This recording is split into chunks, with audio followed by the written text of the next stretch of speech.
Hello, good evening বন্ধুরা। তো আজকের রেসিপি হচ্ছে ডিম দিয়ে। চলো, তো আজকের রেসিপির নাম ডিম পোস্ত।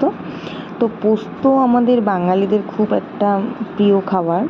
পোস্ত দিয়ে সব রকম রান্নাই আমরা করে থাকি। তো আজকের যে রান্নাটা হবে ওই রান্নাতে কোনো মশলা দরকার হচ্ছে না আমাদের, শুধু পেঁয়াজ, কাঁচা লঙ্কা, পোস্ত, লঙ্কার গুঁড়ো আর একটু হলুদ, চিনি, লবণ আর ডিম মাস্ট যেটা দরকার আমাদের। তো সাদা মানে সরষের তেল দিয়ে, কিছুটা সরষের তেল দিয়ে, আমি তেল কম নিয়েছি আজকে রান্নায়, কিছুটা সরষের তেলের মধ্যে সাদা ডিমগুলোকে আমি ভালো মতন ফ্রাই করে নেবো। হলুদ, লবণ আর হচ্ছে শুকা লঙ্কার গুঁড়ো অল্প, কাশ্মীরি লাল মির্চি, আমি শুকা লঙ্কা গুঁড়ো দিইনি, কাশ্মীরি লাল মির্চিটা দিয়েছিলাম।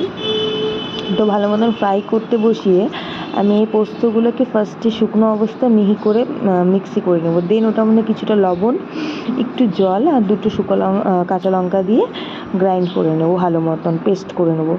তারপরে দেখো, ওই যে তেলটা বেঁচেছিল ডিম রাখার পর, ওই তেলের মধ্যে আমরা পেঁয়াজ দিয়ে দিব, পেঁয়াজ আর টমেটো অ্যাড করবো। পেঁয়াজ আর টমেটোটা অ্যাড করে একটু লবণ দিব, যাতে পেঁয়াজটা ভালো মতন নরম হয়ে যায় আর টমেটোটাও ভালো মতন নরম হয়ে যায়। তাতে হবে কি, রান্নাটা মিক্সিতে কোনো কিছু গ্রাইন্ড করতে হচ্ছে না আর সুবিধাও হবে। দেখতে খুব টেস্টি হয়েছিল, বিশ্বাস করো।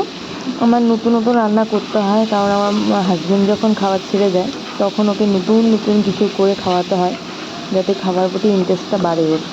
তো আজকে এটা রেসিপিটা ট্রাই করেছিলাম, ভাবলাম করেই দেখি। ডিম আমি সচরাচর খাই না, আমার নিরামিষ ভালো লাগে, বাট ডিমটা না ভালো লাগে না। কিন্তু আমি আজকে এটা করে দেখলাম, বিশেষ করে গরম ভাতের সাথে হেব্বি লাগে খেতে। তারপরে একটু ওটার মধ্যে আমরা শুকনো লঙ্কা গুঁড়ো অ্যাড করে দিয়েছিলাম, একটু স্লাইট, আর হচ্ছে লবণ দিয়ে ভালো মতন মশলাটাকে একদম পেস্টের মতন বানিয়ে নিয়েছিলাম। যখন হালকা হালকা তেল ছেড়ে দিবে তখনই ভাববে যে ওটা একদম পরিপক্ক হয়ে গেছে। এটাকে ভালো মতন ভাজলে, আমি লাস্টের দিকে যখন দেখলাম একদম মশলাটা একদম গ্রেভির মতন হয়ে গেছে, দেখো বোঝা যাচ্ছে না টমেটো দেওয়া হয়েছে কিনা, মানে একদম গ্রেভির মতো। এটার উপরেই আমরা দিয়ে দেবো পোস্ত বাটা।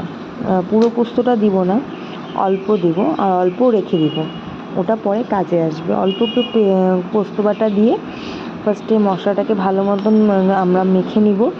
মেখে একদম মশলার সাথে তোমার পোস্ত পাতাটা অ্যাড করে দেবো, ঠিক আছে? এটা পোস্তটা যখন অ্যাড করবে তোমরা, বিশ্বাস করো খুব সুন্দর একটা স্মেল বেরোয়। আর প্রত্যেকটা রান্নায় তোমরা হয়তো ভাববে যে আমি তো ফোড়ন দিই, কিন্তু এটাতে ফোড়ন দিইনি, আজকে ফোড়ন ছাড়াই করে দেখলাম কীরকম লাগে টেস্টটা। তো এটা ভালো মতন মিশে যখন যাবে, মাখা মাখা হয়ে যাবে যখন, এটার মধ্যে একটু জল অ্যাড করে নেবে। জল অ্যাড করলে হবে কি, মশলাটার যে কালারটা বোঝা যাবে। দেখো জল অ্যাড করেছি, শুধু কালারটা হেভি এসেছে, একদম রেডিশ কালার এসেছে। আর পেঁয়াজ আর টমেটোটা একদম গলে গলে গেছে, ভালো লাগছিল দেখতে। এর মধ্যে আমরা ডিম অ্যাড করে দিব। ডিমের উপরে আমরা যে বাকি যে পোস্তটা ছিল ভালো মতো নাড়া দিয়ে বাকি পোস্তটা দিয়ে দেবো। দিয়ে দুটো কাঁচা লঙ্কা, একটু লবণ আর একটু চিনি ছিটিয়ে নিব। দিয়ে ভালো মতো নাড়াচাড়া করে 1-2 মিনিট নাড়াচাড়া করে এটা তোমরা ঢাকনা দিয়ে ঢেকে রাখবে। আর ঢাকনা দিয়ে ঢাকার আগে মাস্ট ইম্পর্টেন্ট যে জিনিসটা এটার মধ্যে অ্যাড হবে, যেটা স্মেলেই রান্নাটাকে চেঞ্জ করবে, সেটা হলো একটু সামান্য পরিমাণ কাঁচা সরষের তেল অ্যাড করে দিবে এটাতে ঢাকনা দেওয়ার আগে। বিশ্বাস করো, ঢাকনাটা খুলে যে ফার্স্ট স্মেলটা পাবে না, ওটা অমাইন্ড লাগবে তোমার খেতে। রান্নাটা মনে হবে তখনই ভাত খেয়ে নেবে।